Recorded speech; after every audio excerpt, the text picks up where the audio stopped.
Claramente, el FBI ha ido tras algunos de los objetivos más notorios: espías, terroristas, asesinos y ¿una editorial de revistas?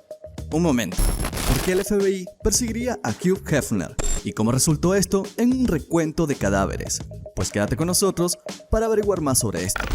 Bienvenidos a iProfit, creando tu futuro, invirtiendo en tu presente. Empecemos con el video. Por supuesto, Hugh Hefner no era un editor de revistas cualquiera. Él fue una de las figuras más famosas e infames de los Estados Unidos del siglo XX y de las legendarias. El viejo sucio era amado y odiado por igual. Para la mayoría de las personas que lo conocieron, era un hombre grandioso que vivía en una enorme mansión rodeado de hermosas mujeres mucho más jóvenes apodadas Bunnies. Se le asoció principalmente con una palabra, tanto el título de su creación más famosa y la palabra que personificó su estilo de vida: Playboy. Pero no comenzó como una leyenda de la controversia. Todo el mundo tiene que empezar en alguna parte. Hefner creció en un hogar normal del Medio Oeste y fue criado como metodista. Su madre incluso quería que se convirtiera en misionero, pero el tío Sam vino llamando en su lugar. En la década de 1940, sirvió en el ejército como redactor de un periódico militar. Eso inició su pasión por la escritura y el periodismo. Fue a la universidad y luego comenzó desde abajo en el mundo de las revistas, trabajando como redactor publicitario para Esquire. Él creyó en su sueño, pero Esquire no estuvo del todo de acuerdo, por lo que renunció en 1952. Sería uno de los mayores momentos del efecto mariposa en la historia del periodismo. Hefner tuvo un sueño y obtuvo un préstamo e inversiones para lanzar su propia revista. Una de esas inversiones fue de su propia madre devota, a quien no le gustó la idea, pero creía en el sueño de su hijo de todos modos. Con $8,000 lanzó una revista. Inicialmente planeó que se llamara Despedida de Soltero, pero en su lugar lo llamó sabiamente Playboy, con la intención de que sea una revista elegante para caballeros. Tendría periodismo, fotos glamurosas, consejos de estilo de vida y, por supuesto, algunas fotos reveladoras de las mujeres más hermosas del mundo. Y la estrella de portada del primer número, nada menos que Marilyn Monroe. Esto convertiría a Hugh Hefner en una leyenda. ¿Los caballeros las prefieren rubias? Ese fue definitivamente el caso aquí, con Monroe ayudando a convertir la revista en un gran éxito. Su imagen de la página central era un estudio desnudo de la superestrella tomado por un calendario, y pronto convirtió a la revista en un nombre familiar. Si bien era la Playmate del mes que hizo que la gente hablara, la revista estaba ganando rápidamente una reputación como un lugar para el periodismo y la literatura de primer nivel. Se serializó el icónico thriller anticensura Fahrenheit 451 de Ray Bradbury un año después de su lanzamiento, llevándolo a una audiencia mucho más grande. Y lo que sorprendió a mucha gente fue la inclinación política de la revista. Si tuvieras que adivinar la inclinación política de Hefner, ¿qué adivinarías? Supongo que el creador de Playboy fue el típico misógino que se arrastra los nudillos, no hay duda.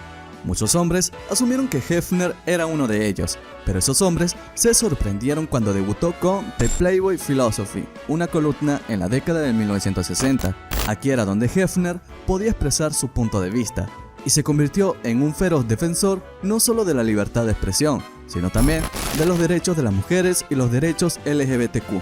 Él era también un gran fanático del cannabis y se convirtió en uno de los primeros activistas destacados para legalizar la hierba. Y fue entonces cuando comenzó a hacer poderosos enemigos. Esos enemigos incluían una coalición diversa. Las feministas quemaron copias de Playboy en las protestas, responsabilizando a su género de revista para caballeros de spin-off más extremos como Ático y Hustler. Mientras tanto, el líder neonazi George Lincoln Rockwell se enfureció cuando Hefner lo engañó para que lo entrevistara un hombre negro.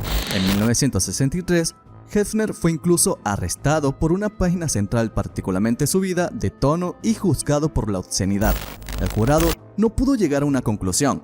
El gobierno optó por no volver a juzgar el caso y Hefner salió libre.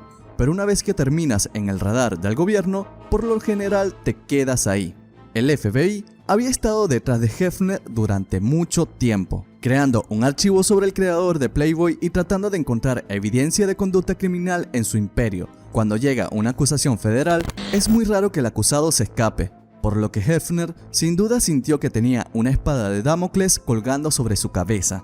Investigaron cada rincón de su imperio, particularmente los tejemanejes en la mansión Playboy, pero aunque encontraron un montón de evidencia de libertinaje, lo que no encontraron fue ninguna evidencia sólida de crimen. Sin drogas, sin tráfico sexual, si Hefner era un criminal, era muy bueno. Pero el gobierno rara vez aceptaba un no por respuesta. Con el tiempo, el archivo del FBI de Hefner aumentó a 58 páginas y contenía múltiples líneas de investigación.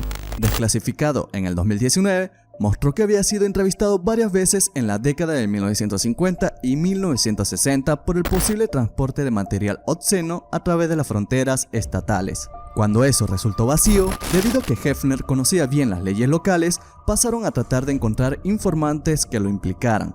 Hefner tenía mucha gente en su círculo y solo tenía que encontrar al correcto que conociera los detalles sucios sobre él, y una mujer les dio su apertura. Su nombre era Bobby Arnstein y era una de las mujeres más cercanas a Hefner, pero ella no era una de sus conejitas, era la asistente personal de Hefner y ella era una de las personas en la que más confiaba en asuntos de negocios. Pero ella también fue un juez de carácter cuestionable y tenía hombres poderosos que la conducían por el camino equivocado.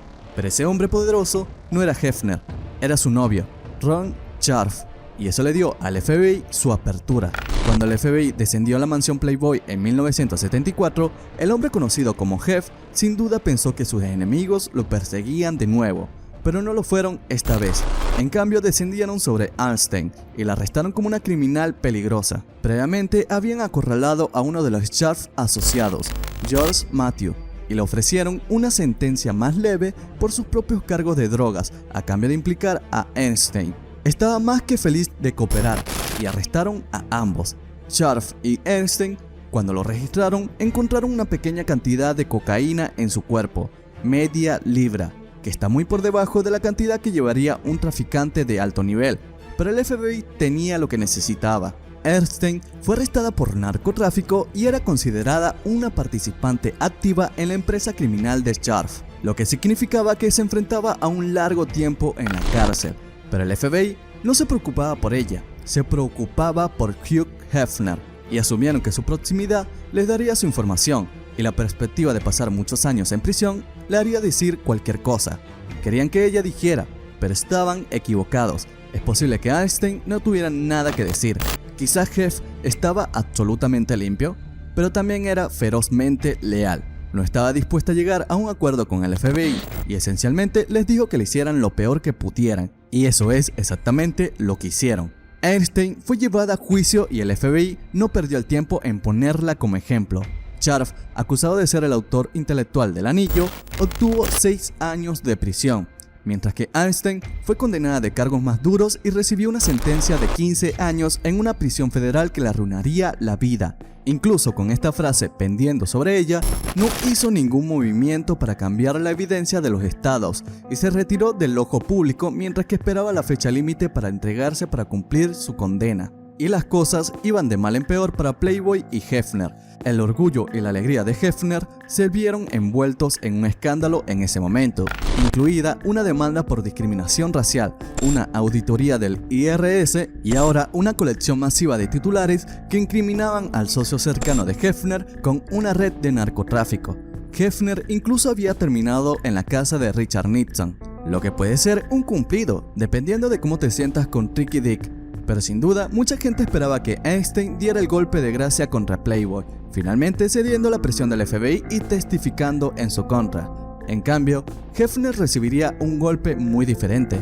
A Arnstein se le permitió salir de prisión mientras su apelación estaba pendiente, pero las probabilidades no se veían muy bien. Luego, un fiscal estadounidense le informó que no había sido un golpe en su vida, pero nadie sabía si esto era real. Ella volvió a la mansión, pero ella y todas las demás comenzaron a asustarse por lo que sucedería en el futuro. Hefner registró obsesivamente la mansión en busca de drogas que pudieron haber sido plantadas allí, y Arnstein se retiró cada vez más del mundo lujoso que construyó Hefner.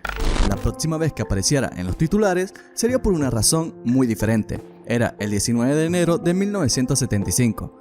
Arnstein se había registrado en una habitación del hotel de Chicago y cuando no salió de su habitación del hotel una mañana, la gente empezó a sospechar. Ella no estaba respondiendo a la puerta y cuando se abrió la habitación, la encontraron muerta. Ella había dejado una nota atrás y una autopsia revelaría que había tomado demasiadas pastillas. Cualquiera que fueran los secretos de Hefner, se los había llevado consigo a la tumba, y la nota que dejó lo respaldaba. Fue una declaración rápida pero contundente de que Hefner era un hombre moral que nunca había estado involucrado en actividades delictivas y acusó al gobierno de perseguirlo y acusarlo sin causa. La cruzada del FBI ahora tenía un recuento de cadáveres. Hasta la muerte de Epstein, Hefner estuvo en gran medida contra las cuerdas en lo que respecta al gobierno. La mayoría de las personas, excepto aquellos que leen Playboy, asumieron que el colorido Hefner tenía que estar involucrado en algo turbio.